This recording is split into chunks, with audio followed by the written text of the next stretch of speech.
360 డిగ్రీస్లో చూస్తే మీకు ఈ అంశం ఎలా కనిపిస్తుంది? రెండు విషయాలు. ఒకటేమో అమెరికా అగ్రరాజ్య దురహంకారం స్పష్టంగా కనిపిస్తుంది. రెండవది అమెరికా ఆర్థిక వ్యవస్థ యొక్క దుస్థితి కనిపిస్తుంది. మూడవది ట్రంప్ ఎంపిక కావడానికి అనుసరించిన పద్ధతులు.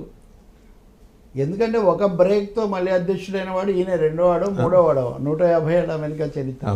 కాబట్టి కొన్ని కృత్రిమమైన వాగ్దానాల ద్వారా ఆయన వచ్చారు. మీకు తెలుసు, యూరోప్లో కానీ అమెరికా ఖండంలో కానీ ఈ సినోఫోబియా అనేది ఇప్పుడు కొంచెం విదేశాల వల్ల మనం దెబ్బతింటున్నాము, సరిహద్దుల్లో ఆపేయాలి, ఇలాంటి ధోరణి కూడా బాగా ఎక్కువగా ఉంది. నిజానికి యూరోప్ చాలా సఫర్ అవుతుంది దీంతో.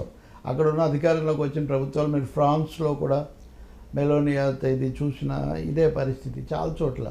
ఏ రైటిస్ట్ అఫెన్సివ్ అంటండి, లేకపోతే కన్జర్వేటిజం అనండి, వాట్ ఎవర్ ఇట్ ఈస్. అందుకని ఈ అంతర్జాతీయ పరిస్థితి కూడా దీని వెనక ఉంది. ఇప్పుడు అమెరికా నిలదొక్కుకోవాలి ఇటు బ్రిక్స్ లాంటి వర్ధమాన దేశాల కూటమి నుంచి, కానీ రెండవది కొంత రీఅసర్టివ్ యూరోపియన్ వీళ్ళ నుంచి, యూనియన్ నుంచి కానీ ఎదుర్కోవాలంటే అమెరికాకు ఏదో చేయాలని ఆయన భావిస్తున్నాడు. ఇంకా దీంట్లో మీరు ట్రంపరితనం అనేది ఒక మాట వాడారు కదా. ట్రంపరితనం ఏంటంటే ట్రంప్ చాలా విడ్డూరమైన పోకడలు, విపరీతమైనటువంటి ధోరణులకు ఆయన పేరు మోసాడు. అదే తన యూఎస్పీ అని ఆయన అనుకుంటున్నాడు.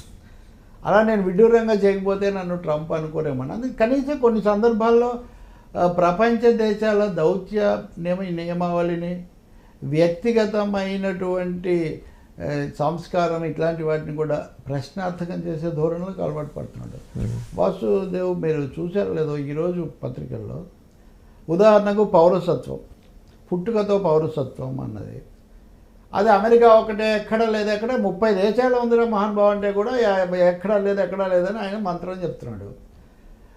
మాకు బానిసలు కావాలి అని మేము తెచ్చుకుంటే, బానిసల కోసం మేము ఈ జన్మతః పౌరసత్వం అనే ఒక నిబంధన మేము చేరిస్తే దాన్ని ఉపయోగించుకొని మా నెత్తి మీదకి ఎక్కుతారా? ఇది ఆయన వేసే ప్రశ్న. ఈ రెండు కూడా అమెరికా యొక్క స్వభావాన్ని వెల్లడిస్తాయి. అంటే అక్కడే వాళ్ళ అగ్రరాజ్య దురహంకారం, అదే కానీ మానవపరమైంది కూడా. ఇప్పుడు మీరు ఆఫ్రికా నుంచి వాళ్ళను, నల్లజాతి వాళ్ళని తీసుకొని వచ్చారు. ఇప్పటికీ కూడా అమెరికాలో ఏదో స్థాయిలో ఆ సమస్య ఉంది. హఠాత్తుగా మన మీడియాకు ఎవరో ఒక నల్లజాతి ఆయన పట్ల వ్యవహరించిన తీరు ఇట్లాంటి వస్తుంటాయి. కాబట్టి మేము బానిసల కోసం, అంటే బానిసలు మేము సృష్టించాము ఒకటి చెప్తున్నాడు. రెండోది బానిసలకి అహంభావ అని ఎస్వి రంగారావు అన్నట్టుగా అంటున్నాడు. ప్రపంచానికి తనేదో దుర్యోధన సామ్రాజ్యం అని ఆయన అనుకుంటున్నాడు. ఇంకా మనం పాండవనవాసంలో రంగారావు డైలాగ్ ట్రంప్ నోట వింటున్నాము.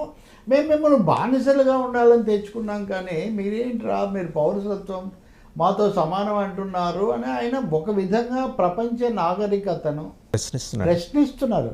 అంటే అపహాస్యం.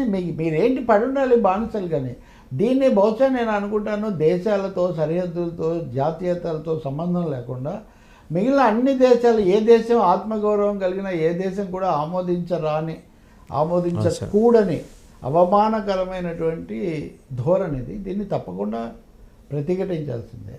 కొంతమంది అంటారు వాళ్ళ దేశం కదా, వాళ్ళ దేశానికి పౌరసత్వం వాళ్ళ ఇష్టం కదా అని.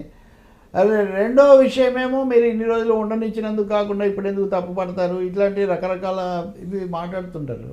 అవన్నీ తర్వాత. కానీ అసలు మాట్లాడే టాకింగ్ టర్మ్స్, ఆ సంభాషణ శైలి ఏంటి, ఆ పరస్పర సంబంధాలను చూస్తున్న తీరేంటి. కాబట్టి ఇది చాలా ఏ కొలబద్దతో చూసినా